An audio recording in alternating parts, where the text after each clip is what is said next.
क्या आयोग के पेपर बनाने की रणनीति को समझा जा सकता है? आयोग के द्वारा पेपर बनाने के लिए किन किन पहलुओं को ध्यान में रखा जाता है? क्या आयोग के द्वारा जो सिलेबस जारी किया गया है उसे पूरा कवर करके आगामी वर्षों में होने वाले एग्जाम के लिए क्या प्रश्नों की भविष्यवाणी की जा सकती है? सिलेबस में क्या क्या इंपॉर्टेंट है, क्या पढ़े क्या छोड़े, यानी क्या पूरा सिलेबस कवर करना जरूरी है, किस यूनिट से कितने प्रश्न आते हैं? अगर आपके मन में ये सारे सवाल हैं तो आप बिल्कुल सही जगह पर आए हैं। वीडियो को लास्ट तक देखिएगा। हम लोग लास्ट में बात करने वाले हैं कि जो 16 फरवरी 2025 को एग्जाम होने वाली है उसमें किस प्रकार के क्वेश्चन पूछने की पूरी संभावना है, हम लोग इसके बारे में भविष्यवाणी करेंगे। चलिए स्टार्ट करते हैं क्लास को। मैं आशुतोष गंगराड़े आयोक्सी एमपीपीएससी में आप सभी का स्वागत करता हूं।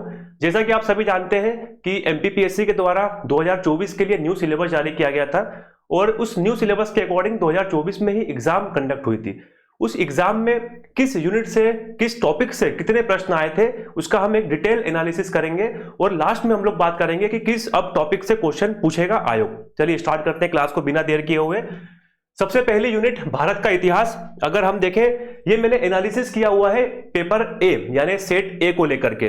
तो अगर आपके पास में सेट कुछ दूसरा हो, अगर आपने एग्जाम दी हो और जो एग्जाम देने वाले हैं पहली बार, उन दोनों के लिए इंपॉर्टेंट है ये। और जिसने भी दिया हो एग्जाम पेपर ए, आप लोग जाइए आयोग की साइट पर, ऑफिशियल साइट पर जाइए, आपको प्रीवियस ईयर में पेपर ए जो है वो अवेलेबल मिल जाएगा। तो ये सेट ए को लेकर के एनालिसिस किया गया है।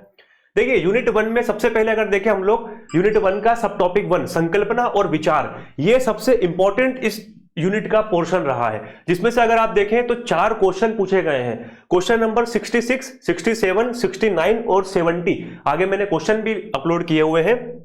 66 अगर देखें आप तो वेद में सभा और समिति के बारे में क्वेश्चन था, तो यहां पर मैंने सभा और समिति के ऊपर हाईलाइट किया हुआ है। सभा समिति के ऊपर क्वेश्चन आ चुका है। वेद, इनमें से कौन सा वेद सबसे प्राचीन है? षड दर्शन में योग के ऊपर आया था, अष्ट योग के ऊपर क्वेश्चन आया था। संस्कार में से उपनयन संस्कार के ऊपर क्वेश्चन आ चुका है। अगर आप देखें यहां पर तो वेद में सभा समिति, उपनयन संस्कार, कौन सा वेद सबसे प्राचीन है और अष्टांग योग के अंतर्गत किसे अंतरंग साधना के रूप में जाना जाता है। ये क्वेश्चन 4 क्वेश्चन आ चुके हैं संकल्पना और विचार में से ही केवल। अगला बात करें, अगर हम लोग क्वेश्चन आया था प्राचीन भारत के इतिहास में से प्रशासनिक व्यवस्था में से क्वेश्चन आया था 64 नंबर का। क्या क्वेश्चन था? प्रदेष्टा, मौर्य काल में प्रदेष्टा किसे कहा जाता था, यह क्वेश्चन था। यहां पर क्वेश्चन भी मेंशन किया हुआ है, मौर्यकालीन प्रशासनिक व्यवस्था में प्रदेष्टा। तो देखिए अब यहां पर एक क्वेश्चन जो था वो प्राचीन इतिहास का, मध्यकाल से एक भी क्वेश्चन नहीं आया। मध्यकालीन भारत के इतिहास की प्रमुख विशेषता, इसमें से एक भी क्वेश्चन नहीं आया। सामाजिक और आर्थिक व्यवस्थाएं, इनमें से भी क्वेश्चन नहीं आए प्राचीन भारत के। अगर हम केवल और केवल प्राचीन भारत के इतिहास की बात करें तो प्राचीन भारत के इतिहास में से 5 क्वेश्चन है, क्योंकि ये संकल्पना और विचार ये भी प्राचीन भारत में ही काउंट होगा। तो 4 क्वेश्चन यहां से, 1 क्वेश्चन यहां से, 5 क्वेश्चन आए थे एंशिएंट इंडिया से। ठीक है, अगला क्वेश्चन आया था कला और प्रारूप के ऊपर। तो कैलाशनाथ मंदिर के ऊपर क्वेश्चन आया था, वो किसके द्वारा बनाया गया, ये भी प्राचीन भारत के इतिहास का क्वेश्चन है। तो 6 क्वेश्चन हो गए कला और प्रारूप को मिलाकर के, प्राचीन मतलब एंशिएंट इंडिया से, एंशिएंट हिस्ट्री ऑफ इंडिया से 6 क्वेश्चन आए। मिडाइवल से एक भी क्वेश्चन नहीं आया है और मॉडर्न से फिर जो है अगले 4 क्वेश्चन पूछे गए हैं। साहित्य के ऊपर आया था दुर्गेश नंदिनी के लेखक बंकिम चंद्र चटर्जी, इनके ऊपर क्वेश्चन आया था दुर्गेश नंदिनी वाला। कहा गया बांग्ला भाषा में रचित ऐतिहासिक उपन्यास दुर्गेश नंदिनी के लेखक, यह क्वेश्चन आया था साहित्य में से। ठीक है, अगला क्वेश्चन है ब्रह्म समाज का संस्थापक। तो ब्रह्म समाज के ऊपर क्वेश्चन, ये 19वीं शताब्दी में सामाजिक और धार्मिक सुधार आंदोलन, इसमें से क्वेश्चन पूछा गया है। तो ये भी हम लोग टिक कर लेते हैं एक बार, इस यूनिट से भी क्वेश्चन आ चुका है। स्वतंत्रता संघर्ष और भारतीय राष्ट्रीय आंदोलन, इन दोनों में से क्वेश्चन आए थे। एक क्वेश्चन आया था जो वेल्स का आगमन होता है, प्रिंस ऑफ वेल्स का, किस उसके बहिष्कार किया गया था किस आंदोलन के दौरान, तो वो असहयोग आंदोलन उसका राइट आंसर था। 65वां नंबर का जो क्वेश्चन है ये पूछा गया था के एम पणिक्कर ने किसके लिए कहा है कि वो भारत के सर्वप्रथम कूटनीतिज्ञ थे। ठीक है, तो ये 2 क्वेश्चन जो है वो यहां से पूछे गए हैं 63 और 65 नंबर के। अच्छा देखिए, अब इसमें जो है ये वाला पोर्शन, स्वतंत्रता के पश्चात भारत का एकीकरण और पुनर्गठन, इसमें से क्वेश्चन नहीं पूछा गया है, जबकि पिछले साल इसमें से पूछा गया था। अगर आपको याद हो 2023 का एग्जाम हुआ था तो सौराष्ट्र संघ में कितनी रियासतें मिलाई थी, 222 रियासतें उसका आंसर था। यह क्वेश्चन यहां से आया था। तो देखिए पिछली बार ये यूनिट छोड़ दी, टॉपिक छोड़ दिया, तो दूसरे टॉपिक से ले लिया। अब अगली बार जो है संभावनाएं रहेंगी वो इसमें से रहेगी। और हालांकि इंपॉर्टेंट तो देखिए ये भी है 19वीं शताब्दी में सामाजिक सुधार और धार्मिक सुधार आंदोलन, तो इस बार ब्रह्म समाज के ऊपर आया था, हो सकता है अगली बार प्रार्थना समाज के ऊपर आए, हो सकता है अगली बार आर्य समाज, रामकृष्ण मिशन, इनके ऊपर से क्वेश्चन पूछेंगे, या विद्रोह वगैरह इन पे से भी क्वेश्चन आ सकते हैं। संकल्पना और विचार, ये भी इंपॉर्टेंट सेगमेंट है क्योंकि 4 क्वेश्चन इसमें से आए हैं। अब चूंकि वेद, षट दर्शन, सभा समिति, संस्कार, इनके ऊपर क्वेश्चन पूछ लिए गए हैं, हो सकता है अगली बार क्वेश्चन जो है वो उपनिषद पे से आए या फिर ब्राह्मण ग्रंथों के ऊपर से क्वेश्चन आए। तो आपको पढ़ना तो अगेन सभा समिति, वेद, संस्कार, इनको फिर से है, लेकिन ज्यादा फोकस जो है आपको उपनिषद, ब्राह्मण ग्रंथ, इनके ऊपर करना पड़ेगा। और साथ में बोधिसत्व यानी बौद्ध धर्म के बारे में और तीर्थंकर यानी कि जैन धर्म के बारे में भी आपको अब डिटेल में पढ़ना पड़ेगा। इसमें से क्वेश्चन हालांकि इजी थे, लेकिन अब जो है वो क्वेश्चन थोड़े टफ पूछने की संभावना है, क्योंकि जब भी सिलेबस न्यू अपडेट होता है उसके बाद पहला पेपर जो है वो थोड़ा इजी आता है, उसके बाद थोड़ा सा लेवल चेंज होता है, उसका पेपर का मॉडरेट लेवल का आ जाता है। ठीक है, तो अब जो है मध्यकालीन भारत के इतिहास, इसमें से भी क्वेश्चन पूछने की पूरी संभावनाएं है, क्योंकि प्राचीन इतिहास के ऊपर से 6 क्वेश्चन हमको देखने को मिल रहे हैं यहां पर। मध्यकाल में से दिल्ली सल्तनत और मुगल काल या जो प्रांतीय जो स्वतंत्र राज्य हैं उनमें से भी क्वेश्चन पूछने की पूरी संभावनाएं हैं। तो यहां पर देखिए अगर 4 क्वेश्चन संकल्पना पे से, 1 क्वेश्चन प्राचीन भारत की प्रशासनिक व्यवस्था के ऊपर से, 2 क्वेश्चन कला, प्रारूप और साहित्य के ऊपर से, 1 क्वेश्चन सामाजिक और धार्मिक सुधार आंदोलन के ऊपर से, और 2 क्वेश्चन जो है वो स्वतंत्रता संघर्ष पे से, इसमें से क्वेश्चन नहीं पूछा गया। ठीक है, चलिए अगली यूनिट चलते हैं हम लोग, यूनिट 2 के ऊपर। मध्य प्रदेश का इतिहास, संस्कृति और साहित्य। मध्य प्रदेश के इतिहास की प्रमुख घटनाएं और प्रमुख राजवंश, इनके ऊपर से 3 क्वेश्चन पूछे गए, 93, 98 और 100। 93 वराहमिहिर का जन्मस्थल, कुमारगुप्त और बंधु वर्मा के दशपुर अभिलेख, ये भी एंशिएंट में आएगा, और यशोधर्मन के सौंदर्य अभिलेख। ये 3 क्वेश्चन जो है ये मध्य प्रदेश के इतिहास के ऊपर से क्वेश्चन पूछे गए हैं। मध्य प्रदेश के इतिहास की प्रमुख घटनाएं और प्रमुख राजवंश। स्वतंत्रता आंदोलन में मध्य प्रदेश का योगदान, केवल 1 क्वेश्चन आया है 91 नंबर का, 91 नंबर का क्वेश्चन देखें अगर हम लोग, स्वतंत्रता सेनानियों को उनके क्रांति से सम्मिलित कीजिए, राजा मर्दन सिंह, ये नेमावर वगैरह, ये क्वेश्चन था। इसमें स्वतंत्रता संघर्ष में मध्य प्रदेश का योगदान 1 क्वेश्चन केवल देखने को मिल रहा है हमको। मध्य प्रदेश की प्रमुख कला और स्थापत्य कला, देखिए इसके ऊपर से क्वेश्चन नहीं आया है।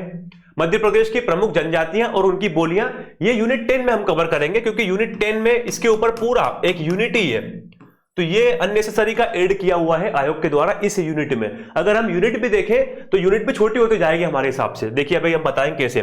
मध्य प्रदेश के प्रमुख त्योहार, इसके ऊपर से क्वेश्चन नहीं आया है। लोक संगीत और लोक कलाओं के ऊपर क्वेश्चन आया है मध्य प्रदेश की, और इनमें से 3 क्वेश्चन पूछे गए हैं, 95, 96 और 99। अगर देखें हम लोग 95 शंकरराव पंडित ख्याली गायक, ये एक संगीत के ऊपर क्वेश्चन था। गम्मत लोक नाट्य, ये भी क्वेश्चन आया था। और कोहबर, ये लोक कलाओं के ऊपर क्वेश्चन है। ठीक है, अगला क्वेश्चन जो है 94 नंबर का, ये क्वेश्चन जो है आया था पर्यटन स्थलों के ऊपर से। अब चूंकि अभ्यारण्य या वन्य जीव अभ्यारण्य, राष्ट्रीय उद्यान, ये मेंशन नहीं है सिलेबस में स्पेसिफिक, तो इसको हम पर्यटन स्थल में काउंट कर रहे हैं, क्योंकि एक यूनिट से कंटिन्यूअस 10 क्वेश्चन आए हैं। अब जो वो क्वेश्चन है बोरी अभ्यारण्य, जो अभ्यारण्य वाला मैच करने के लिए है, उसको हम कहां पर फिट करेंगे यहां पर, क्योंकि वो यही यूनिट से क्वेश्चन आया है, तो उसको हम फिट करेंगे पर्यटन स्थल में। एक क्वेश्चन धार्मिक पर्यटन स्थल में से भी आया है, और धार्मिक पर्यटन स्थल का क्वेश्चन जो है वो आपके सामने रहेगा, मोहनखेड़ा जैन तीर्थ स्थल, इसके ऊपर क्वेश्चन। अब देखिए नर्मदा नदी का साहित्यिक संदर्भ सर्वप्रथम कहां मिलता है, इस वाले क्वेश्चन को हम कहीं पर भी फिट नहीं कर सकते इस यूनिट में, इसीलिए ये इस यूनिट से मैंने 9 क्वेश्चन लिखे हुए हैं यहां पर। 10वां क्वेश्चन, हर यूनिट से 10 क्वेश्चन पूछ रहा है। तो इस नर्मदा नदी का साहित्यिक संदर्भ, ये क्योंकि अब मध्य प्रदेश के इतिहास की प्रमुख घटनाएं में इसको हम काउंट कर सकते हैं, लेकिन चूंकि शतपथ ब्राह्मण का इसका आंसर था, और शतपथ ब्राह्मण जो है वो प्राचीन भारत के इतिहास की घटना है, और वो संकल्पना और विचार में ऑलरेडी इंक्लूडेड है ब्राह्मण ग्रंथों में। ठीक है, तो यहां पर नर्मदा नदी वाला क्वेश्चन जो है वो हम नदियों में भी काउंट नहीं कर सकते हैं, साहित्यिक संदर्भ में भी हम लोक साहित्य में काउंट नहीं कर सकते हैं, क्योंकि ये प्राचीन भारत का साहित्य है, लोक साहित्य नहीं है मध्य प्रदेश का। ठीक है, तो ये क्वेश्चन जो है हमने अभी इसको हटाकर रखा हुआ है 92 नंबर का क्वेश्चन। ठीक है, अब ये देखिए मध्य प्रदेश के प्रमुख जनजातीय व्यक्तित्व, ये यूनिट 10 में अगेन है, तो यूनिट 10 में ही इसको हम कवर करेंगे और यहां पर पूछने की कोई औचित्य नहीं दिखता हमें। विश्व धरोहर स्थल, ये ऑलरेडी हम पर्यटन स्थलों में पढ़ लेते हैं, चाहे वो सांची हो चाहे भीमबेटका हो, हम इसको ऑलरेडी खजुराहो के मंदिर हम धार्मिक सांस्कृतिक में कवर कर लेते हैं पर्यटन स्थल में, तो इसको भी आयोग के द्वारा इस यूनिट में रखने का कोई औचित्य नहीं था। मध्य प्रदेश के प्रमुख जनजातीय व्यक्तित्व, इसे भी इस यूनिट में रखने का कोई औचित्य दिखाई नहीं देता है, और मध्य प्रदेश के प्रमुख जनजातियां और उनकी बोलियां, इसे भी इस यूनिट में रखने का कोई औचित्य नहीं दिखता है। ठीक है, तो ये तीनों यूनिट अगर हमारी कम हो गई है तो हमारे पास में लगभग 3-4 यूनिट बची है, इसमें 3-4 सब यूनिट बची हुई है। तो एक आसान यूनिट है यूनिट 2, हम सोचते हैं मध्य प्रदेश से ज्यादा क्वेश्चन आते हैं, तो ये हमारे लिए एक बेनिफिट है, क्योंकि मध्य प्रदेश से ज्यादा क्वेश्चन आ रहे हैं तो उसमें हमको पढ़ना भी कम है। अगर इतिहास से, संविधान से, भूगोल से, वर्ल्ड हिस्ट्री से क्वेश्चन आते हैं तो उसमें हमको पढ़ना भी ज्यादा रहता है, इसमें हमको पढ़ना कम है, तो ये हमारे लिए प्लस पॉइंट है, हमारे लिए बेनिफिट है, क्योंकि ऑलरेडी कम हो चुका है। हमको क्या पढ़ना है इसमें, हमको पढ़ना है मध्य प्रदेश का इतिहास, उसमें पूरा राजवंश वगैरह आ गया, स्वतंत्रता आंदोलन भी उसमें आ गया पूरा, मध्य प्रदेश की कला और स्थापत्य कला ये पढ़ना है हमें, आर्ट एंड कल्चर, तो ये मध्य प्रदेश के प्रमुख त्योहार इसी में काउंट हो गया, ये भी आर्ट एंड कल्चर का पोर्शन। साहित्यकार और उनकी कृतियां, ये भी लोक साहित्य में ही काउंट हो गया, ये भी हमारे सामने एक और खत्म हो गया यूनिट का सब यूनिट। ठीक है, और बाकी पर्यटन स्थल में हम सारे पढ़ लेते हैं, विश्व धरोहर स्थल भी काउंट कर लेते हैं, एक छोटी यूनिट है और इसको हम आसानी से कवर कर सकते हैं, यूनिट 2।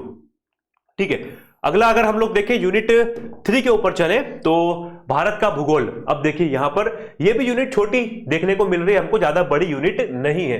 पर्वत के ऊपर एक क्वेश्चन आया था, 71 नंबर क्वेश्चन देखें अगर हम लोग, तो पहाड़ियों को उनके उद्गम क्षेत्र से, नदियां वाला क्वेश्चन है ये, नदियों को उनके उद्गम क्षेत्र से आपको सही सुमेलित करना था। तो ये नदियां वाला क्वेश्चन जो है, इनको इनके अकॉर्डिंग नदियों में से क्वेश्चन पूछा गया। अगला क्वेश्चन, सबसे लंबी नदी, तो 2 क्वेश्चन आए थे नदियों पे से, इसको इंपॉर्टेंट मार्क कर लीजिए, इस पे से 2 क्वेश्चन आए हैं नदियों पे से। ठीक है, अगला क्वेश्चन जो था वो पर्वत के ऊपर देखने को मिलेगा हमें, पर्वत चोटियों को उनकी ऊंचाई के आधार पर आरोही क्रम, हालांकि इसको डिलीट कर दिया था असेंडिंग ऑर्डर, क्योंकि इंग्लिश और हिंदी दोनों में अलग अलग इसका असेंडिंग ऑर्डर था एक में, और एक में अवरोही क्रम, इस प्रकार से क्वेश्चन था ये। ठीक है, तो ये क्वेश्चन डिलीट कर दिया, लेकिन हमको फिर भी पढ़ना पड़ेगा क्योंकि क्वेश्चन तो आया था। तो यहां से 3 क्वेश्चन आ चुके हैं सीधे, 71, 77, 79 सेट ए के। अगली बार पहाड़ियों के ऊपर, पठार के ऊपर क्वेश्चन पूछने की और झीलों के ऊपर क्वेश्चन पूछने की संभावनाएं बढ़ जाती है, और नदियों में भी डीप में पूछा गया था। और अगर आपने नदियों में एक चीज नोट की होगी तो नदियां जो है वो ज्यादातर साउथ की नदियों को कवर किया गया है। यहां पर कावेरी, साबरमती, ताप्ती, दामोदर, चारों जो नदियां हैं वो साउथ में बहती है। ताप्ती भी मध्य प्रदेश में है, लेकिन साउथ रीजन हो गया वो हमारा मध्य प्रदेश का। साबरमती भी गुजरात में, तो ये भी साउथ रीजन हो गया। कावेरी और दामोदर ये तो साउथ में है ही। तो दक्षिण भारत की नदियों को यहां पर कवर ज्यादा किया गया था, क्योंकि नदियों को दक्षिण भारत में राज्यों के बीच में नदियों को लेकर काफी विवाद चलते हैं, तो करंट अफेयर को भी इसमें ऐड किया गया था। करंट अफेयर के अकॉर्डिंग क्वेश्चन पेपर सेट किया था। सबसे लंबी नदी, तो यहां तो ठीक है नर्मदा क्वेश्चन मध्य प्रदेश का ही है, लेकिन यहां पर भी देखें अगर आप, तो कावेरी नदी फिर से आगे साउथ की, ताप्ती फिर से साउथ, और सोन नदी जो है ये मध्य प्रदेश की ही ऑलरेडी है। तो साउथ की नदियों को ज्यादा कवर किया गया है आयोग के द्वारा। अगर आप पर्वत चोटियां देखें तो पर्वत चोटियों महेंद्रगिरी, अन्नाईमुडी, ये भी साउथ की पर्वत चोटियां, इनको भी कवर किया गया है मध्य प्रदेश लोक सेवा आयोग के द्वारा। ठीक है, तो आपको ज्यादा फोकस जो है वो साउथ की नदियों पे करना है। साथ में नॉर्थ की जो नदियां हैं, सप्त सिंधु वाली नदियां, उनको भी पढ़ना है आपको, लेकिन ज्यादातर फोकस जो है आपको साउथ पे करना है। अगला क्वेश्चन, अल नीनो ला नीनो सीधा जो है प्रीलिम्स में दिया गया है।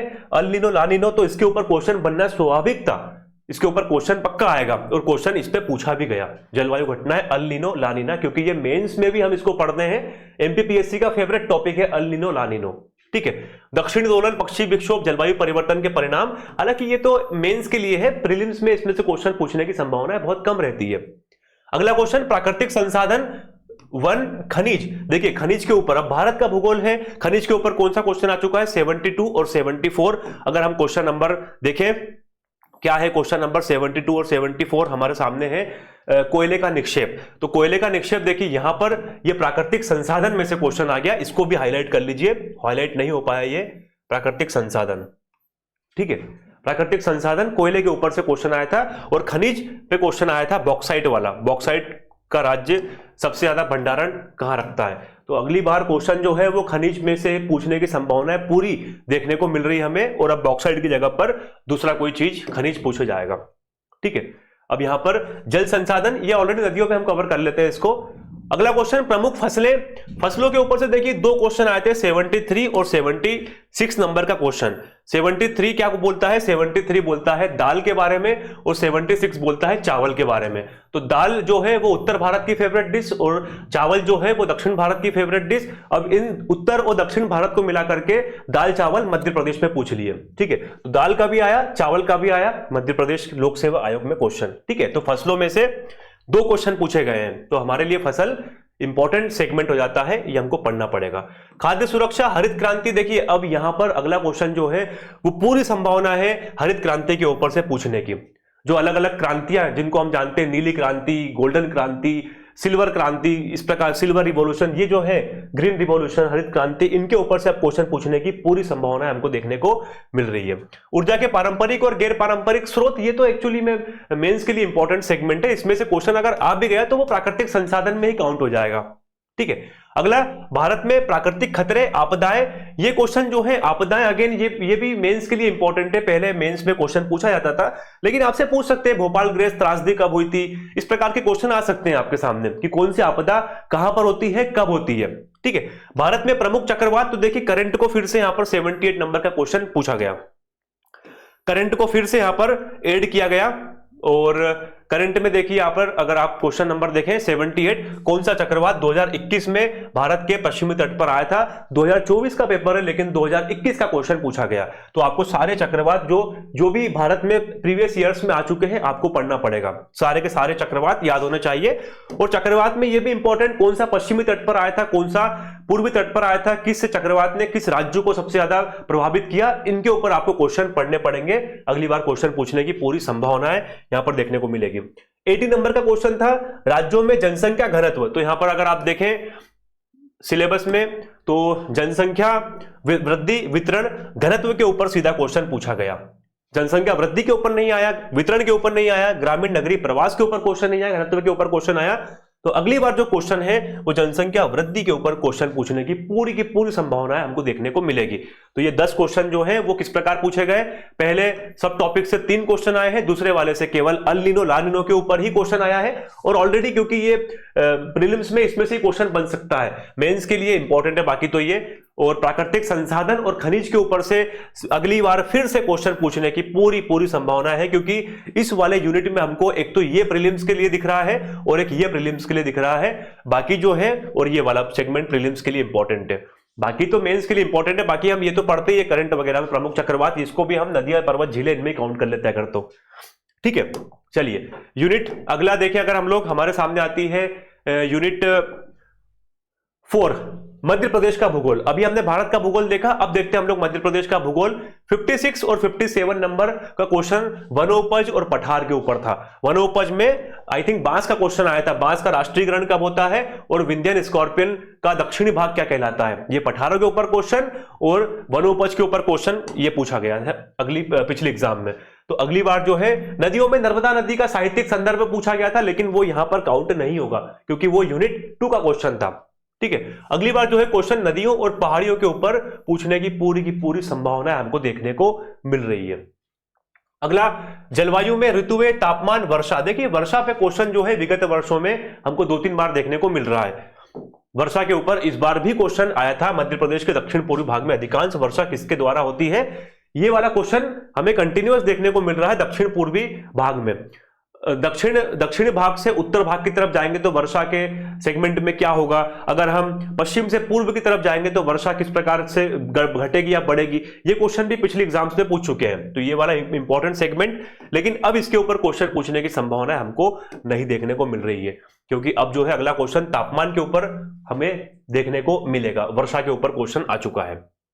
प्राकृतिक संसाधन में मिट्टियों पे क्वेश्चन आया है, प्रमुख खनिज संसाधन के ऊपर क्वेश्चन आया है 53 और 55 नंबर का। अगर हम देखें 53 नंबर का रॉक फॉस्फेट का उपयोग निम्नलिखित में से किस उद्योग में होता है, तो देखिए ये वाला क्वेश्चन अगर हम लोग रॉक फॉस्फेट का उपयोग किस खनिज में होता है, तो हम इसको खनिज में भी रख सकते हैं और इसको हम प्रमुख उद्योगों में भी रख सकते हैं, क्योंकि यहां पर खनिज की बात भी चल रही है, यहां पर उद्योग की बात भी चल रही है। कुछ कुछ क्वेश्चन ऐसे होते हैं जो हम पर्टिकुलरली डिस्क्राइब नहीं कर सकते कि किस सेगमेंट का है। अब देखिए रॉक फॉस्फेट चूंकि खनिज है, लेकिन पूछा गया है किस उद्योग में इसका इंपॉर्टेंस है, तो यहां पर उद्योग भी कवर हो गया, खनिज भी कवर हो गया। ठीक है 55 नंबर का क्वेश्चन, 53 और सॉरी 53 नंबर क्वेश्चन। 55 काली मिट्टी का निर्माण किस चट्टान के द्वारा हुआ है? सॉरी बहुत ही इजी क्वेश्चन और कई बार एग्जाम में पूछ चुके हैं मिट्टियों के ऊपर। ठीक है, तो मिट्टी के ऊपर क्वेश्चन अब पूछने की संभावना कम है क्योंकि सेगमेंट छोटा है मिट्टी वाला, लेकिन खनिज संसाधन वाला सेगमेंट काफी बड़ा है। इसमें से अगली बार फिर से क्वेश्चन आपको देखने को मिलेगा। प्रमुख फसलें, देखिए भारत के भूगोल में से भी प्रमुख फसलें पे दाल चावल पे क्वेश्चन आया था, यहां पर भी प्रमुख फसलों में से 2 क्वेश्चन देखने को मिल रहे हैं, 51, 52 और 60 नंबर। 51 2021-22 के अनुसार मध्य प्रदेश के क्षेत्रफल में गेहूं का पूछा गया है और सोयाबीन का पूछा गया है। ठीक है, तो वहां पर दाल और चावल कवर किया भारत के इतिहास में, भारत के भूगोल में सॉरी, और मध्य प्रदेश के भूगोल में यहां पर गेहूं और सोयाबीन कवर किया है। तो प्रमुख फसलें जो है उसमें से 4 क्वेश्चन आए थे पिछली 2024 के एग्जाम में, तो हमारे लिए अगेन ये वाला सेगमेंट इंपॉर्टेंट है। और अगर आप एक बात देख रहे हैं तो जितने भी क्वेश्चन पूछे गए हैं उनमें से ऑलमोस्ट वो कंपेरेटिव क्वेश्चन पूछे गए हैं पिछले वर्षों की तुलना में। 2021 में क्या था, 2017 में क्या था, 2010 में क्या था, तो कंपेरेटिव क्वेश्चन जो है वो ज्यादा पूछे जा रहे हैं आयोग के द्वारा। ठीक है, अगर हम इसको डिकोड करें तो कंपैरेटिव क्वेश्चन आपको ज्यादा पढ़ने चाहिए, ज्यादा मेहनत हमको कंपैरेटिव क्वेश्चंस के ऊपर करनी पड़ेगी। ठीक है, अगला क्वेश्चन जो है वो सिंचाई परियोजना पे से था। सिंचाई परियोजना में से क्वेश्चन आया, कौन सी सिंचाई परियोजना में 4 राज्यों की भागीदारी है? सीधे सिलेबस को ही डिकोड किया गया है, सिलेबस को ही उठाकर कवर कर लिया गया है। देखिए यहां पर सिंचाई परियोजना के ऊपर अगला क्वेश्चन पूछा गया। ऊर्जा के पारंपरिक और गैर पारंपरिक स्रोत, ये तो हमें ज्यादातर मेंस का सिलेबस देखने को मिलेगा, इसमें प्रीलिम्स में क्वेश्चन बनने की संभावना कम है। मध्य प्रदेश के प्रमुख उद्योग, मैंने आपको बताया रॉक फॉस्फेट वाला क्वेश्चन यहां पर भी कवर हो सकता है और पर्टिकुलरली उद्योग में भी कवर हो सकता है। और इसके ऊपर 58 नंबर का क्वेश्चन अगर हम देखें क्या था, तो भारत में हेवी इलेक्ट्रिकल्स लिमिटेड भोपाल की स्थापना कंपनी के सहयोग से होती है, किस कंपनी के? तो ये क्वेश्चन उद्योगों के ऊपर क्वेश्चन पूछा गया। ठीक है, सेगमेंट बड़ा है उद्योग का, इसलिए अगली बार फिर से क्वेश्चन यहां पर देखने को मिल सकता है। जनसंख्या वृद्धि वितरण, ये तो मोस्ट इंपॉर्टेंट टॉपिक है, मध्य प्रदेश में आपको पढ़ना ही पड़ेगा। सेंसस जनसंख्या में से क्वेश्चन आपको अगली बार फिर से देखने को मिलेगा और हो सकता है अगली बार क्वेश्चन घनत्व के ऊपर कंपैरेटिव स्टडी करते हुए पूछ ले। 2011 की जनगणना के अनुसार क्या था, 2021 की जनगणना के अनुसार क्या जनसंख्या घनत्व देखने को मिलेगा या जनसंख्या वृद्धि पे से। पर घनत्व जो है वो चूंकि भारत में पूछा गया था और नगरीकरण वाला क्वेश्चन मध्य प्रदेश में आया, तो अगली बार जो है मध्य प्रदेश में घनत्व का क्वेश्चन आ सकता है, बिल्कुल आएगा। नगरीकरण पे क्या क्वेश्चन था? नगरीकरण पे क्वेश्चन पूछा गया था पिछले एग्जाम में, 2011 की जनगणना के अनुसार किस जिले में नगरीय जनसंख्या का प्रतिशत सर्वाधिक देखने को मिलेगा? तो सीधा सिलेबस को ही उन्होंने उठाकर पूरा का पूरा सिलेबस के अकॉर्डिंग ही पेपर बनाया है। वनोपज के ऊपर क्वेश्चन, पठार के ऊपर, वर्षा के ऊपर, मिट्टियों के ऊपर, खनिज संसाधन के ऊपर, प्रमुख फसलों के ऊपर 2 क्वेश्चन, सिंचाई परियोजना के ऊपर क्वेश्चन, प्रमुख उद्योग के ऊपर 1 क्वेश्चन, नगरीकरण के ऊपर 1 क्वेश्चन। तो सीधा सिलेबस को अगर आपने डिकोड कर लिया तो आपके प्रीलिम्स निकालने से कोई नहीं रोक सकता आपको। अगला अगर देखें हम लोग यूनिट 5 मध्य प्रदेश और भारत की संवैधानिक व्यवस्था, संविधान सभा से क्वेश्चन आया था 16वें नंबर का। अगर हम देखें 16वें नंबर क्वेश्चन, के.एम. मुंशी संबंधित थे संविधान प्रारूप समिति से, तो ये संविधान सभा के ऊपर से क्वेश्चन पूछा गया है। संविधान सभा क्योंकि बड़ा सेगमेंट है, इसलिए अगली बार से क्वेश्चन इसमें फिर से एक बार देखने को आपको मिल जाएगा, क्योंकि पिछले अगर वर्षों का ट्रेंड देखें तो इसमें क्वेश्चन पूछे जा रहे हैं संविधान सभा के ऊपर से। संघीय कार्यपालिका, राष्ट्रपति, संसद, इनमें से भी क्वेश्चन हमको देखने को मिले 14, 15, 17, 14, 15, 17, 3 क्वेश्चन देखने को मिले। भारत के राष्ट्रपति पर महाभियोग, सीधा क्वेश्चन पूछ लिया गया आर्टिकल के ऊपर से, राष्ट्रपति के ऊपर से। राष्ट्रपति उस व्यक्ति को भारत का महान्यायवादी, देखिए महान्यायवादी के ऊपर भी क्वेश्चन आया है, महाधिवक्ता के ऊपर भी क्वेश्चन आया है। तो ये दोनों इंपॉर्टेंट सेगमेंट है, लेकिन अब हमारे लिए नहीं है, अब हमारे लिए इंपॉर्टेंट है controller and auditor general of India keg. इसके ऊपर आपको अगली बार क्वेश्चन देखने को मिल जाएगा। अगला क्वेश्चन, भारत के राष्ट्रपति किसकी सलाह पर अनुच्छेद 352 के तहत आपातकाल की घोषणा कर सकते हैं? अब देखिए यहां पर आपातकाल के बारे में सीधा प्रावधान नहीं है, हम अगर सिलेबस को देखें तो आपात के बारे में हमको देखने को नहीं मिल रहा है, लेकिन आपात को हम कहां पर काउंट कर सकते हैं? आपात को हम काउंट कर सकते हैं कार्यपालिका, राष्ट्रपति, संसद में। ठीक है, आपातकाल, क्योंकि आपातकाल, राजभाषा, ये वाली चीजें हमको देखने को नहीं मिल रहा है अब।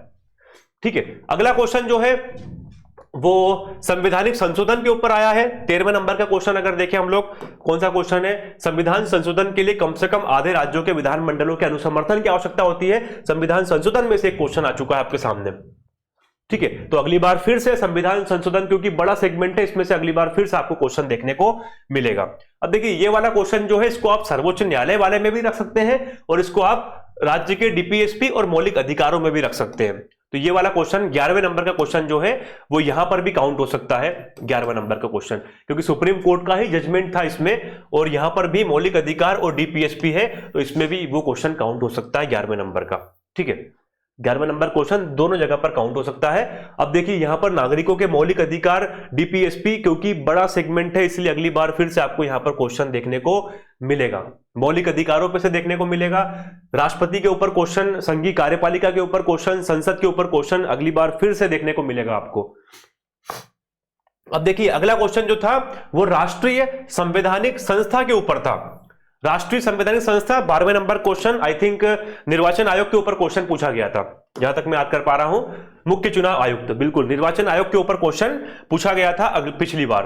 तो जो यूनिट, जो पहले 2024 के पहले यूनिट थी, यूनिट 10 संवैधानिक संस्थाओं के ऊपर, जहां 10 क्वेश्चन पूछे जाते थे, वहां पर केवल एक क्वेश्चन कवर किया है इस बार आयोग के द्वारा। 12वें नंबर का राष्ट्रीय संस्था के ऊपर अगेन क्वेश्चन आया।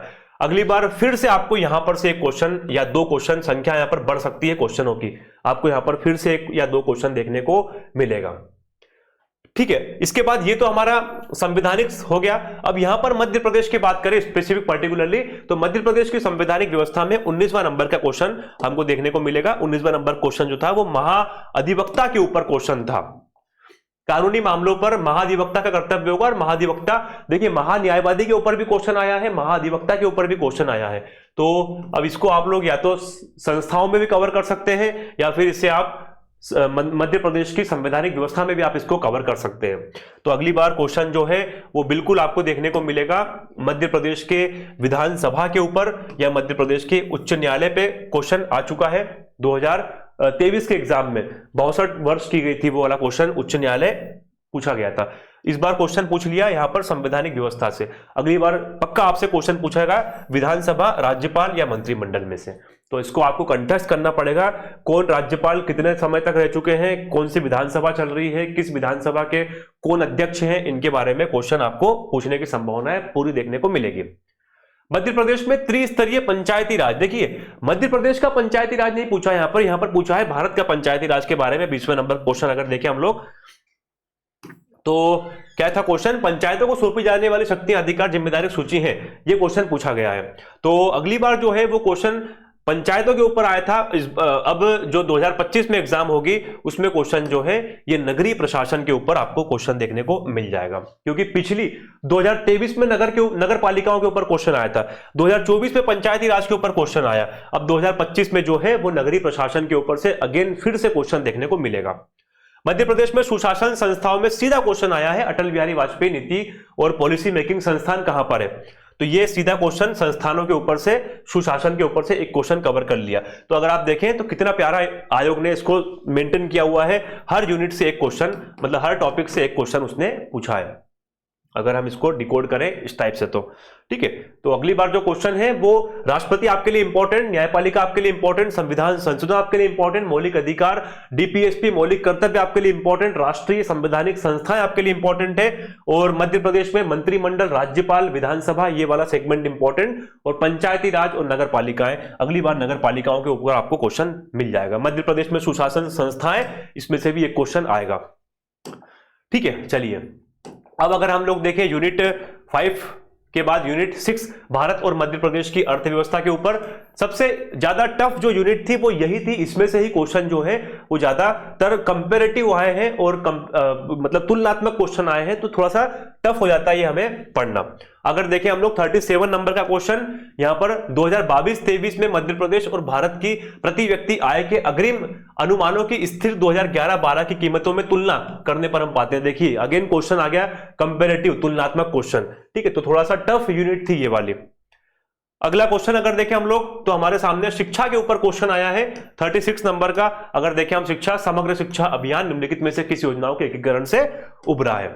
तो आयोग के द्वारा पेपर पूरा जो है वो सिलेबस के अकॉर्डिंग ही सेट किया है, सिलेबस से बाहर कुछ नहीं आया है। अगला क्वेश्चन, सतत विकास लक्ष्यों में मध्य प्रदेश की प्रगति, सीधा क्वेश्चन पूछ लिया यहां से 40 नंबर का, 40 नंबर का। अगले जो क्वेश्चन है, sustainable development goals India index के अनुसार सतत विकास लक्ष्यों में राज्यों के प्रदर्शन की विभिन्न श्रेणियों को कैसे परिभाषित किया जाता है। देखिए सीधा क्वेश्चन आ गया, तो आपको ये अगेन फिर से पढ़ना पड़ेगा, क्योंकि और डिटेल में पढ़ना पड़ेगा, क्योंकि इसमें से क्वेश्चन आपको फिर से देखने को मिलेगा। अगर हम स्मार्ट स्टडी करें तो हम बिल्कुल 90 के पार जो है वो जा सकते हैं, 90 के पार नंबर लाए जा सकते हैं, कोई बड़ी बात नहीं है। मध्य प्रदेश में कृषि उद्योग, एमएसएमई और अधोसंरचना का विकास 33, 35, 38। अगर हम इसमें देखें 33, 35, 38, 33 2017-18 में भारत के सभी कारखानों कितना प्रतिशत मध्य प्रदेश में स्थित था। अगेन देखिए पिछले वर्षों का पूछा गया है, करंट के हिसाब से नहीं पूछा गया है, 2017-18 के हिसाब से पूछा गया है। तो मैंने आपको बताया जैसे कि पिछले वर्षों की तुलना में ही क्वेश्चन पूछे गए हैं, या तो तुलनात्मक पूछे गए हैं या सीधा डेटा पूछ लिया गया है। अब यहां पर 2017-18 का पूछा गया है, कितना प्रतिशत था, तो ये जो है। और इसके बाद अगला क्वेश्चन, मध्य प्रदेश सरकार की उन्नति एग्री जीआईएस परियोजना किस लिए है, और जीआई टैग प्राप्त चिन्नौर चावल का उत्पादन मुख्य रूप से कहां पर होता है। तो ये जो क्वेश्चंस हैं आपको देखने को मिलेंगे इसी में से, कृषि और उद्योग में से, कृषि चिन्नौर चावल और उद्योग में से कारखानों वाला क्वेश्चन आ गया। ठीक है, यहां पर एक जिला एक उत्पाद, ये इंपॉर्टेंट सेगमेंट है, अगली बार आपको यहां पर से फिर क्वेश्चन देखने को मिलेगा। एक जिला एक उत्पाद में आपको यहां पर मैच करना था कि कौन सा जिला किस उत्पाद के लिए जाना जाता है, अशोकनगर, ये सब चीजें, बुरहानपुर, मंदसौर, खरगोन, इजी क्वेश्चन था। लेकिन अगली बार फिर से आपको यहां से क्वेश्चन देखने को मिलेगा, क्योंकि बड़ा सेगमेंट है और इंपॉर्टेंट सेगमेंट है। आत्मनिर्भर है भारत, ये भी इंपॉर्टेंट सेगमेंट है, अगली बार आपको यहां से क्वेश्चन देखने को मिलेगा। बौद्धिक संपदा अधिकार, अगर आप देखिए जो जीआई टैग वाला था क्वेश्चन चिन्नौर चावल, उसको आप यहां पर भी काउंट कर सकते हैं। भारतीय अर्थव्यवस्था की नवीन प्रवृत्तियां, कृषि उद्योग सेवा क्षेत्र, इसके ऊपर से क्वेश्चन नहीं पूछा गया। देखिए 31 नंबर का क्वेश्चन जो है, अब मैं आपको बताता हूं कि थोड़ा सा डीप में जाकर आपको पढ़ना पड़ेगा। सिलेबस में क्या लिखा हुआ है, सिलेबस में लिखा हुआ है वित्तीय संस्थाएं, आरबीआई, वाणिज्यिक बैंक, सेबी, गैर बैंकिंग वित्तीय संस्थाएं, ये क्वेश्चन है। लेकिन अब क्वेश्चन कहां से पूछ लिया, आयोग ने क्वेश्चन पूछ लिया वैधानिक तरलता अनुपात, एसएलआर की न्यूनतम सीमा क्या थी, जिसे भारत सरकार द्वारा 2007 में संशोधित किया गया था। तो मैंने आपको बताया ये यूनिट थोड़ी टफ थी, पिछले वर्षों का ही डेटा इसमें पूछा गया है, 2017-18 का पूछा गया है, 2021-22 के अनुसार तुलनात्मक अध्ययन पूछा है, 2007 में संशोधन किया था, उसका एसएलआर के बारे में पूछा गया है। अब यहां पर अगर हम देखें तो एसएलआर के बारे में आपको डिटेल में पढ़ना पड़ेगा, क्योंकि ये वाला जो सेगमेंट है वो कहां पर कवर हो रहा है, वो यहां पर कवर हो रहा है बैंकिंग वाले क्षेत्र में, बैंकिंग वाले क्षेत्र में कवर हो रहा है। तो आपको यहां पर वित्तीय संस्थानों में डिटेल में पढ़ना पड़ेगा। अगली बार आपको फिर से क्वेश्चन मिल जाएगा रिजर्व बैंक के ऊपर, रिवर्स रेट, इस प्रकार से क्वेश्चन जो है वो रेपो रेट वगैरह, इस प्रकार के क्वेश्चन जो है वो आपसे पूछने की पूरी संभावनाएं रहेंगी। और फिर से क्वेश्चन जो है वो तुलनात्मक पूछे जाएंगे पिछले वर्षों की तुलना करते हुए। भारत की विदेशी व्यापार की नीतियां, इसके ऊपर क्वेश्चन आया था। बाह्य ऋण के ऊपर, भारत के ऊपर कितना ऋण वर्तमान में है, टोटल जीडीपी का बाह्य ऋण का अनुपात क्या है। देखिए फिर से सितंबर 2023 के अंत में यहां पर फिर से कंपैरेटिव क्वेश्चन आ गया। और पहला G20 शिखर सम्मेलन सीधा मेंशन किया हुआ है सिलेबस में, और सिलेबस के अकॉर्डिंग सीधा क्वेश्चन आपसे पूछ लिया G20। तो अगली बार जो है वो क्वेश्चन सार्क के ऊपर आएगा या आसियान के ऊपर आएगा। सार्क और आसियान बिल्कुल इनको रट लेना, कब बनता है, कहां पर मुख्यालय है, कहां पर कौन सी मीटिंग होती है, कितने सदस्य देश है, संस्थापक सदस्य देश कौन कौन है, वर्तमान में कितने मेंबर हैं, कौन कौन सहयोगी राष्ट्र हैं, सारा कुछ घोट लेना, इनके बारे में आपको क्वेश्चन देखने को मिल जाएगा। ठीक है, तो 32, 34 नंबर क्वेश्चन यहां से पूछे गए हैं। अगली बार फिर से आपको देखिए क्वेश्चन यहां पर शिक्षा के ऊपर क्वेश्चन, क्योंकि शिक्षा बड़ा सेगमेंट है, इसके ऊपर आपको क्वेश्चन बिल्कुल देखने को मिलेगा। सतत विकास लक्ष्यों में मध्य प्रदेश की प्रगति, क्योंकि ये एक इंपॉर्टेंट सेगमेंट है, यहां से आपको फिर से क्वेश्चन देखने को मिलेगा, इसको डिटेल में पढ़ना। मध्य प्रदेश में कृषि उद्योग बिल्कुल आपको डिटेल में पढ़ना ही पड़ेगा, क्योंकि यहां से क्वेश्चन फिर से पूछा जाएगा, क्योंकि यही सेगमेंट यहां पर देखने को मिल रहा है। एक जिला एक उत्पाद, ये भी आपसे क्वेश्चन बिल्कुल पूछेगा इसके ऊपर अगली बार फिर से। ये वाले जो है सेगमेंट, इनमें से भी क्वेश्चन आने की संभावना है, लेकिन थोड़ी कम देखने को मिल रही है। वित्तीय संस्थानें आपको डिटेल में पढ़नी पड़ेगी इनके बारे में, क्योंकि एसएलआर वगैरह इसके ऊपर क्वेश्चन डीप में जाकर पूछा गया है। भारत की विदेशी व्यापार की नीतियां 2023 का डेटा पूछा है यहां पर, और डीप में जाकर के पूछा है। G20 इजी क्वेश्चन आया, अगली बार आसियान या सार्क के ऊपर फिर से क्वेश्चन आपको देखने को मिलेगा। ठीक है, तो ये रहा मध्य प्रदेश और भारत की अर्थव्यवस्था। अगला अगर देखें हम लोग चले अगली यूनिट के ऊपर, तो विज्ञान और पर्यावरण स्वास्थ्य, ये वाली यूनिट के ऊपर सभी को संशय रहता है, सभी लोग मानते हैं कि बहुत टफ यूनिट है, लेकिन नहीं, ये भी बहुत इजी यूनिट है, यूनिट 7, अगर हम इसको सही से समझे तो। विज्ञान की प्रमुख शाखाओं का प्रारंभिक ज्ञान के ऊपर फिजिक्स, केमिस्ट्री, बायो, कोई क्वेश्चन नहीं पूछा गया। भारत के प्रमुख वैज्ञानिक संस्थान और उनको उपलब्धियां, इसके ऊपर से भी क्वेश्चन नहीं पूछा गया। अगली बार जो है वो वैज्ञानिक संस्थान के ऊपर बिल्कुल आपको क्वेश्चन देखने को मिलेगा, ठीक है, बिल्कुल इसके ऊपर क्वेश्चन आएगा। उपग्रहों के ऊपर से आपको देखिए 2 क्वेश्चन देखने को मिल रहे हैं, 4 नंबर का और 7 नंबर का। और अंतरिक्ष विज्ञान के क्षेत्र में भारत की उपलब्धियां, अगली बार इसमें से फिर क्वेश्चन आएगा, इस बार भी पूछा गया है 2025 में, इसमें से फिर से क्वेश्चन आएगा।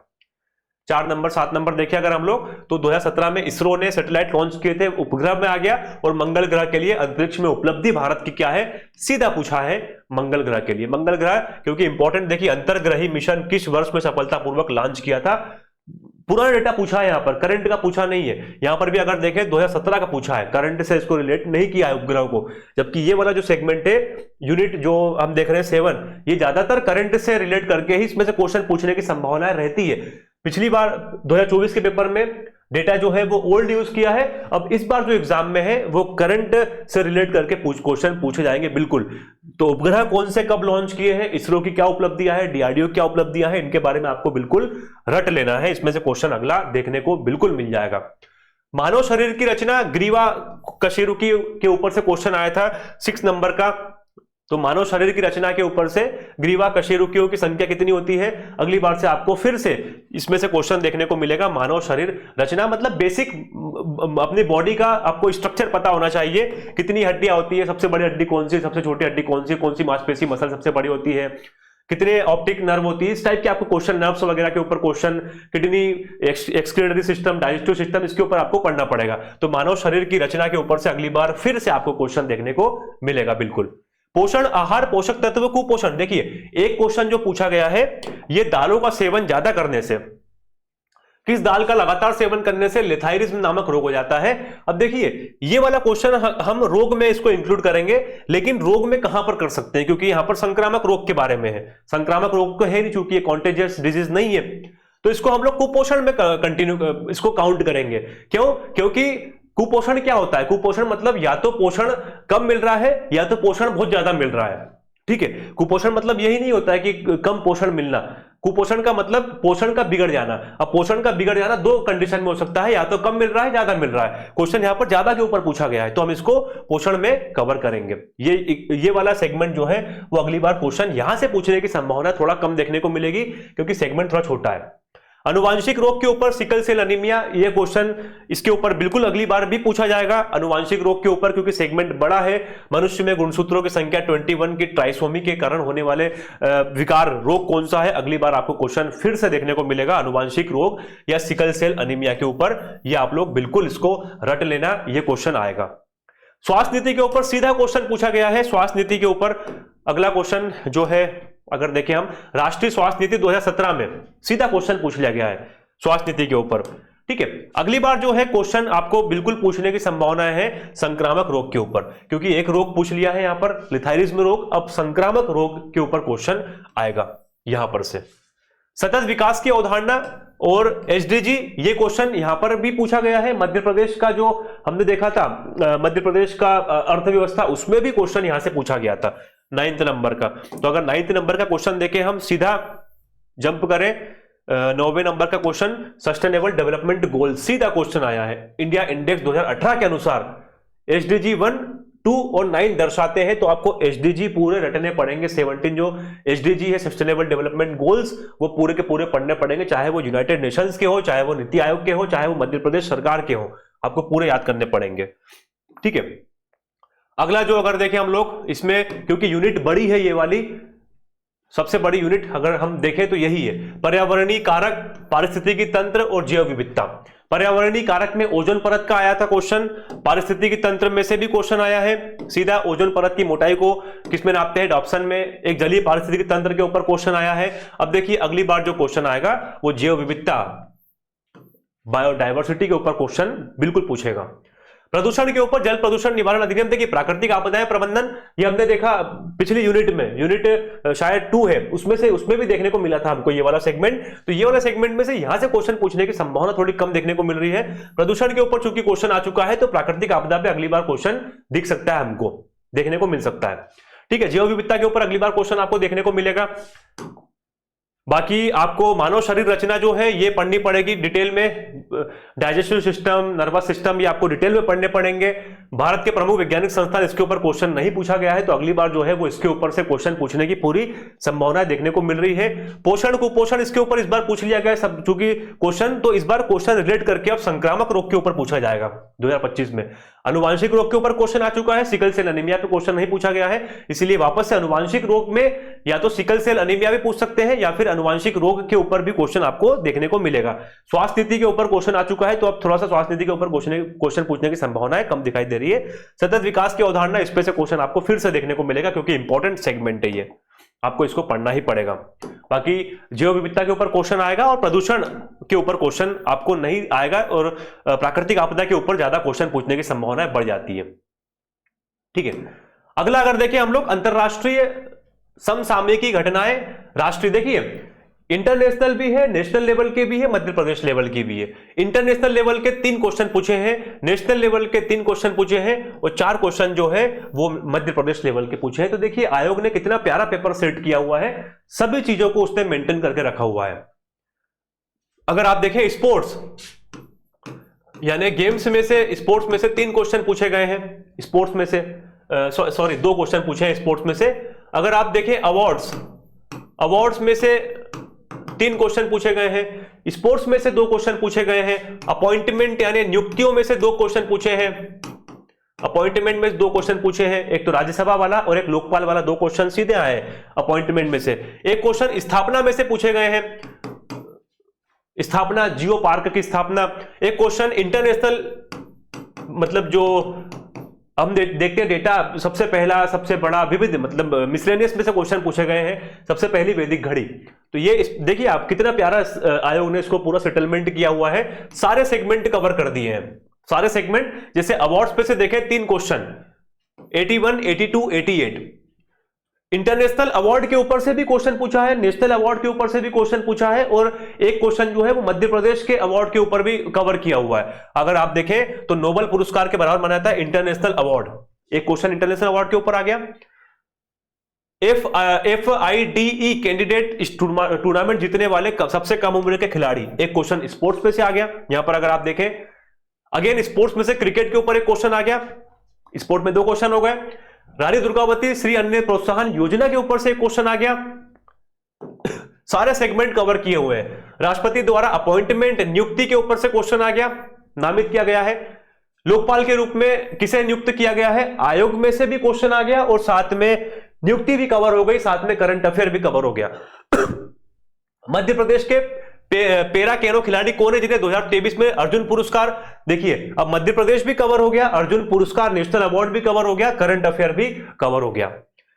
कौन से पारंपरिक नाच गायन शैली संबंधित है। अब देखिए यहां पर ये क्वेश्चन जो है थोड़ा सा अच्छा पूछा गया, क्वेश्चन का लेवल थोड़ा अच्छा है, डीप में क्वेश्चन पूछे गए हैं। पद्मश्री अवार्ड चूंकि बांटे गए थे, पद्मश्री अवार्ड प्राप्त हुआ था ओम प्रकाश शर्मा नाच गायन शैली के लिए, तो देखिए वहां से रिलेट कर लिया, मध्य प्रदेश का लोक नाट्य भी कवर हो गया, नेशनल अवार्ड भी कवर हो गया, मध्य प्रदेश के प्रमुख व्यक्तित्व भी कवर हो गए। तो एक क्वेश्चन में देखिए यहां पर आयोग ने इस बार एक क्वेश्चन में 3-3, 4-4 सेगमेंट कवर करने की कोशिश की है। ठीक है, तो अगर आप इसको अच्छे से समझ लिए तो आपका करंट अफेयर जो है वो कवर हो जाएगा। अगला क्वेश्चन, लम्हेटा गांव स्थापना के ऊपर क्वेश्चन आ गया। जियो पार्क की वैदिक घड़ी, विश्व की पहली, भारत की पहली, विश्व में सबसे बड़ा, भारत में सबसे बड़ा, इसके ऊपर भी सबसे छोटा, सबसे बड़ा, इसके ऊपर से भी क्वेश्चन आपको पूछने की संभावना है। तो देखिए अगली बार स्पोर्ट्स में फिर से क्वेश्चन पूछेंगे, 2 से 3 क्वेश्चन स्पोर्ट्स के ऊपर से आएंगे, अवार्ड के ऊपर से 2 से 3 क्वेश्चन आपको देखने को मिलेंगे, और साथ में सबसे बड़ा सबसे छोटा इस टाइप का एक क्वेश्चन इसमें से पूछा जा सकता है कि पहला सबसे बड़ी स्टेच्यू कौन सी है, सबसे बड़ी मीनार कहां पर है, इस प्रकार से क्वेश्चन कवर करने की संभावनाएं देखने को मिलेगी। और मध्य प्रदेश का स्पोर्ट्स भी डिटेल में पढ़ना पड़ेगा आपको, क्योंकि मध्य प्रदेश के करंट अफेयर से 4 क्वेश्चन देखने को मिले हमें। ठीक है, ये मध्य प्रदेश का है, ये भी मध्य प्रदेश का। ये भी मध्य प्रदेश का, पारंपरिक गायन ये भी मध्य प्रदेश का। ये नेशनल लेवल के 3 क्वेश्चन देखने को मिले, इंटरनेशनल लेवल के हमको 3 क्वेश्चन देखने को मिले। ठीक है, अगला जो है यूनिट 9, सबसे अच्छी यूनिट जो है वो यूनिट 8 ही मानी जाती है। करंट अफेयर, आपको करंट पढ़ना है, 10 क्वेश्चन आपके सीधे कवर हो जाएंगे। यूनिट 9 भी एक छोटी यूनिट है, लेकिन हमको सबसे ज्यादा टफ जो है वो एक तो यूनिट 7, यूनिट 6 और यूनिट 9, इन 3 यूनिट में सभी को थोड़ा सा डाउट रहता है। कंप्यूटर का आधारभूत ज्ञान, बेसिक नॉलेज जो है कंप्यूटर के ऊपर से 2 क्वेश्चन आए थे, 41 और 49। तो अगली बार फिर से आपको ऑपरेटिंग सिस्टम के ऊपर क्वेश्चन आएगा, और एक फुल फॉर्म का क्वेश्चन तो पूछा जाता ही है कंप्यूटर में से, इसका फुल फॉर्म क्या है, इसका फुल फॉर्म क्या है। तो कंप्यूटर का आधारभूत ज्ञान में से अगली बार फिर से क्वेश्चन आएगा, ऑपरेटिंग सिस्टम वगैरह के ऊपर से, सॉफ्टवेयर हार्डवेयर इनके ऊपर से क्वेश्चन, और साथ में आपको ये पढ़ने पड़ेंगे डिटेल, मतलब हार्डवेयर सॉफ्टवेयर कंप्यूटर के ऑपरेटिंग सिस्टम्स वगैरह, और साथ में फुल फॉर्म वगैरह जो जो पूछे जाते हैं उनके ऊपर आपको ज्यादा मेहनत करनी पड़ेगी। इलेक्ट्रॉनिकी, सूचना और संचार प्रौद्योगिकी इसको छोड़ दिया है, नील कर दिया इस बार। तो अगली बार जो है वो आईटी में से आपको क्वेश्चन देखने को मिलेगा, सूचना और संचार प्रौद्योगिकी में से अगली बार क्वेश्चन आएगा। आर्टिफिशियल इंटेलिजेंस, साइबर सिक्योरिटी के ऊपर से 3 क्वेश्चन आए, देखिए 42, 44, 48। अगर हम देखें 42 भ्रामक ईमेल, ये वायरस वाला क्वेश्चन, इमिटेशन गेम ये भी आर्टिफिशियल इंटेलिजेंस, और आर्टिफिशियल इंटेलिजेंस सीधा क्वेश्चन पूछ लिया है। तो 3 क्वेश्चन सॉरी, साइबर सिक्योरिटी के ऊपर से 1 और आर्टिफिशियल इंटेलिजेंस के ऊपर से 2 क्वेश्चन पूछे हैं। अगली बार आपसे आर्टिफिशियल इंटेलिजेंस पे तो क्वेश्चन पूछेंगे, क्योंकि ये एक नया उभरता हुआ सेगमेंट है, तो इसके ऊपर से तो क्वेश्चन आएगा ही आएगा, लेकिन अब रोबोटिक्स के ऊपर से भी क्वेश्चन पूछेंगे अगली बार। ठीक है, साइबर सिक्योरिटी भी इंपॉर्टेंट सेगमेंट है, इसमें से भी क्वेश्चन पूछा है, अगली बार फिर से आएगा। ई गवर्नेंस के ऊपर 1 क्वेश्चन पूछा गया है, तो ई गवर्नेंस तो इतना इंपॉर्टेंट सेगमेंट नहीं दिख रहा है हमें, लेकिन हाँ इंटरनेट और सोशल नेटवर्किंग साइट्स ये भी इंपॉर्टेंट सेगमेंट है, यहां से 4 क्वेश्चन पूछे गए हैं इंटरनेट और सोशल नेटवर्किंग प्लेटफॉर्म के ऊपर से। आई थिंक 1 क्वेश्चन इंटरनेट के ऊपर से, बाकी 3 क्वेश्चन जो है वो सोशल नेटवर्किंग साइट्स के ऊपर से। देखिए ई गवर्नेंस के ऊपर से 1 क्वेश्चन आया था, कुर्टेली ये सोशल नेटवर्किंग साइट्स के ऊपर से, ट्विटर के संस्थापक, सोशल नेटवर्किंग साइट्स सीधा क्वेश्चन ही आ गया यहां पर, और इंटरनेट क्षेत्र में W3C 1 क्वेश्चन आया था केवल इंटरनेट का, 3 क्वेश्चन सोशल नेटवर्किंग साइट के। अगली बार फिर से आपको सोशल नेटवर्किंग प्लेटफॉर्म के ऊपर क्वेश्चन देखने को मिल जाएगा, न्यू जो लॉन्च होते हैं और जो चल रहे हैं ऑलरेडी, उनके संस्थापक कौन है, कब उनकी स्थापना होती है, उनका मुख्यालय कहां पर है, इस टाइप के क्वेश्चन आपको देखने को बिल्कुल मिल जाएंगे। और इंटरनेट के ऊपर से भी क्वेश्चन आपको देखने को मिलेगा। यूनिट थोड़ा छोटा है, लेकिन सबसे अच्छा यूनिट अगर आपने इसके ऊपर कमांड कर लिया तो आपके 10 क्वेश्चन जो है वो सीधे हो जाएंगे। करंट अफेयर और यूनिट 9 ये 2 यूनिट ऐसी है जिसमें आपको नंबर मिलने की पूरी संभावना है, चांसेस रहता है, क्योंकि इसको करंट से रिलेट करके ही पढ़ना पड़ेगा हमें। ठीक है, चलिए अगला अगर देखें हम लोग यूनिट 10 में मध्य प्रदेश की जनजातियां, विरासत, लोक संस्कृति और लोक साहित्य, क्योंकि नया यूनिट ऐड किया है। यूनिट 10 में पहले कमीशन हुआ करता था, उसकी जगह पर अब यूनिट 10 में मध्य प्रदेश की जनजातियां ऐड कर दिया है। अब देखते हैं हम लोग यहां से क्वेश्चन, क्योंकि इसको ज्यादा हमको देखना पड़ेगा क्योंकि नई यूनिट है ये वाली। देखिए मध्य प्रदेश में जनजातियों का भौगोलिक विस्तार के ऊपर क्वेश्चन पूछ लिया, सीधा क्वेश्चन भौगोलिक विस्तार के ऊपर क्वेश्चन आएगा। जैसे अगर क्वेश्चन देखें, हम भीमा जनजाति के लोग मध्य प्रदेश के किन जिलों में निवास करते हैं, भौगोलिक विस्तार के ऊपर अगली बार फिर से आपको क्वेश्चन देखने को मिलेगा। जनजातियों से संबंधित संवैधानिक प्रावधान, ये वाला सेगमेंट छोड़ दिया है, अगली बार जो है वो एमपीपीएससी आयोग इसको पकड़ेगा, इसके ऊपर से आपको क्वेश्चन देखने को मिलेगा, संवैधानिक जो प्रावधान देखने को मिलेंगे। मध्य प्रदेश की प्रमुख जनजातियां, विशेष पिछड़ी जातियां, घुमंतु जातियां, जनजातियों के कल्याण के लिए योजनाएं, 29 नंबर का देखिए, उन सबको छोड़ के योजनाओं के ऊपर से क्वेश्चन पूछा आयोग ने। मध्य प्रदेश में आदिवासियों के लिए स्वरोजगार योजना, ठीक है, तो सेगमेंट बड़े बड़े छोड़ दिए उसने। मध्य प्रदेश की प्रमुख जनजातियां, कितना बड़ा सेगमेंट, इसको छोड़ दिया। विशेष पिछड़ी जातियां, इसको छोड़ दिया। घुमंतु जातियां, मतलब पूरी जनजातियों को छोड़ करके आयोग ने योजनाओं के ऊपर से क्वेश्चन पूछा है। अगली बार से आपको क्वेश्चन जो है प्रमुख जनजातियों के ऊपर देखने को मिलेगा। मध्य प्रदेश की जनजाति संस्कृति, परंपराएं, विशिष्ट कलाएं, त्योहार, इनके ऊपर से देखिए आपको 4 क्वेश्चन देखने को मिले। विशिष्ट कलाएं और त्योहार के ऊपर से केवल 2 के ऊपर से, बाकी उत्सव, भाषा, बोली, साहित्य सब छोड़ दिया, केवल विशिष्ट कला और त्योहार के ऊपर। अब अगर देखें हम कौन कौन से क्वेश्चन हैं, तो क्वेश्चन नंबर यहां पर 22, 26, 27, 28। 22 मांडवरा त्योहार, सीधा त्योहार के ऊपर से क्वेश्चन है, और सिलेबस में भी त्योहार स्पेसिफिक मेंशन किया हुआ है। मध्य प्रदेश सरकार द्वारा आदिवासी लोक कला, पारंपरिक कलाओं के लिए कौन सा सम्मान, अब देखिए यहां पर चूंकि सम्मान जो है, पुरस्कार वगैरह इसमें मेंशन नहीं है इस वाले यूनिट में, और क्वेश्चन तो चूंकि यही यूनिट का है, इसलिए हमने इसको विशिष्ट कलाओं वगैरह में इसको इंक्लूड कर सकते हैं आप यहां पर। सम्मान के ऊपर से 2 क्वेश्चन थे इस यूनिट में से, जबकि मेंशन नहीं है सम्मान स्पेसिफिक। आदिवासी जनजाति की महिलाओं का लोकप्रिय गीत, अब देखिए यह लोक कलाओं के ऊपर से लोक गीत के ऊपर आ गया। अगली बार हो सकता है लोक नाट्य के ऊपर क्वेश्चन आए, क्योंकि मार्च लोक नाट्य कवर किया था करंट अफेयर वाले क्वेश्चन में, ओम प्रकाश शर्मा जिसका आंसर था। ठीक है, तो यहां पर देखिए अब अगला लोकगीत हो चुका है, अब लोक नाट्य, लोक नृत्य वगैरह ये आपको डिटेल में पढ़ने पड़ेंगे। भारतीय साहित्य में ये सम्मान अगेन फिर से देखिए, ये सम्मान एक क्वेश्चन आया, एक क्वेश्चन सम्मान का ये और हो गया, 2 क्वेश्चन सम्मान पे से हैं इस यूनिट में से, लेकिन सम्मान वाला क्वेश्चन जो है वो कहीं पर भी, सम्मान वाला टॉपिक जो है वो कहीं पर भी मेंशन स्पेसिफिक नहीं है। अगर हम पूरा सिलेबस डिकोड आपके सामने कर रहे हैं, लेकिन यहां पर सम्मान आपको कहीं पर भी देखने को नहीं मिलेगा। ठीक है, इसके बाद अगर देखें हम लोग अगला बिरहा, ठीक है लोकप्रिय तो हम लोगों ने पढ़ लिया। जनजातीय व्यक्तित्व के ऊपर से 3 क्वेश्चन आए हैं यहां पर, देखिए यहां पर ये सारा सेगमेंट छोड़ दिया। जनजातियों का भारत के स्वतंत्रता आंदोलन में योगदान नहीं पूछा, राज्य के प्रमुख जनजातीय व्यक्तित्व, ये मोस्ट इंपॉर्टेंट सेगमेंट है इस यूनिट का। आपको इसके ऊपर से 3 क्वेश्चन देखने को मिल जाएंगे। 23, 24, 25 तीनों कंटिन्यूअस क्वेश्चन पूछे गए हैं। 23, 24 महानायक टंट्या मामा किस जनजाति संबंधित थे। 23, 24वां स्वतंत्रता सेनानी रघुनाथ सिंह मंडलोई किस जनजाति संबंधित थे। स्वर्गीय श्री बादल सिंह भोई कौन थे। ये भी तीनों क्वेश्चन जो हैं वो जनजाति व्यक्तित्व से कवर किए हुए हैं। और जनजाति व्यक्तित्व में भी कौन, तीनों के तीनों अगर आप देख रहे हैं तो तीनों के तीनों जो है वो स्वतंत्रता आंदोलन में योगदान देने वाले जनजाति व्यक्तित्व हैं। ठीक है, तीनों अगर आप इसको क्वेश्चन को ठीक से डिकोड करें तो यहां पर आयोग ने दोनों सेगमेंट कवर कर लिए। स्वतंत्रता आंदोलन में जनजातियों का योगदान ये वाला भी कवर हो गया, और राज्य के प्रमुख जनजाति व्यक्तित्व ये वाला सेगमेंट भी कवर हो गया। मतलब आयोग ने जो है वो इस बार पेपर 2024 का जो बनाया था वो बहुत सोच समझ के बनाया था कि सारे सेगमेंट, सारे जो आयाम है, सारे डायमेंशन कवर करने की कोशिश की है आयोग के द्वारा। मध्य प्रदेश में जनजाति संबंधित प्रमुख संस्थान छोड़ दिया, संग्रहालय छोड़ दिया। प्रकाशन के ऊपर से एक क्वेश्चन आया था, वन्या वाला क्वेश्चन जो था वो प्रकाशन के ऊपर से आपके सामने देखने को मिला। वन्या का स्थापना वर्ष है, ये प्रकाशन के ऊपर से क्वेश्चन है। अब ये मध्य प्रदेश की लोक संस्कृति और लोक साहित्य ये वाला सेगमेंट छोड़ दिया, हालांकि इसको हम कलाओं में ही इंक्लूड कर लें, आर्ट एंड कल्चर ही तो है ये भी, तो संस्कृति लोक साहित्य वाला ये वाला सेगमेंट भी अगर हम इसी में कवर कर लेते हैं तो इसमें से क्वेश्चन नहीं पूछा गया था। राज्य के प्रमुख जनजाति व्यक्तित्व, अब देखिए अगली बार क्वेश्चन कहां से पूछने की संभावनाएं है। अगली बार क्वेश्चन संवैधानिक प्रावधान के ऊपर से क्वेश्चन आपको देखने को मिलेगा, भौगोलिक विस्तार के ऊपर से फिर क्वेश्चन देखने को मिलेगा, प्रमुख जनजातियों के ऊपर से क्वेश्चन देखने को मिलेगा, कलाएं इसके ऊपर से फिर क्वेश्चन देखने को मिलेगा आपको। अगली बार जो क्वेश्चन है वो चांसेस ज्यादा जो है वो साहित्य, बोली, भाषा, इनके ऊपर ज्यादा चांसेस देखने को मिल रहे हैं। राज्य के प्रमुख जनजातीय व्यक्तित्व जिनका स्वतंत्रता आंदोलन में योगदान है, आपको फिर से इसको डीप में पढ़ना ही पड़ेगा क्योंकि ये इंपॉर्टेंट सेगमेंट है, फिर से क्वेश्चन आपको देखने को मिलेगा। जनजातियों संबंधित प्रमुख संस्थान ये वाला भी इंपॉर्टेंट सेगमेंट है, आपको क्वेश्चन देखने को यहां पर से मिल जाएगा।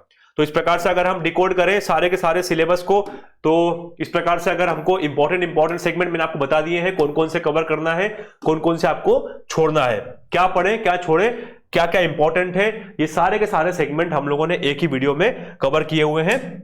आशा करता हूं कि आप अगर ये इस प्रकार से अगर पढ़ाई करते हैं तो आपके जो कट ऑफ मार्क्स के ऊपर जाएंगे। 90 नंबर जो है वो अब की बार 90 पार हमारा टारगेट है। हम लोग टेस्ट सीरीज वगैरह भी लेकर आए हैं, साथ में यूट्यूब के ऊपर हम डिटेल इसका डिस्कशन कर रहे हैं। एमसीक्यू सीरीज भी लेकर आएंगे हम लोग अभी कुछ समय के पश्चात, और साथ में करंट अफेयर की सीरीज भी स्टार्ट करने वाले हैं। हमारी तरफ से पूरे एफर्ट लगाने की कोशिश करेंगे कि हम आपके 90 पार नंबर दिलवाने की पूरी कोशिश की जाएगी। ठीक है, मिलेंगे अगली क्लास में अगले और महत्वपूर्ण किसी जानकारी के साथ में। थैंक यू, जय हिंद, जय भारत।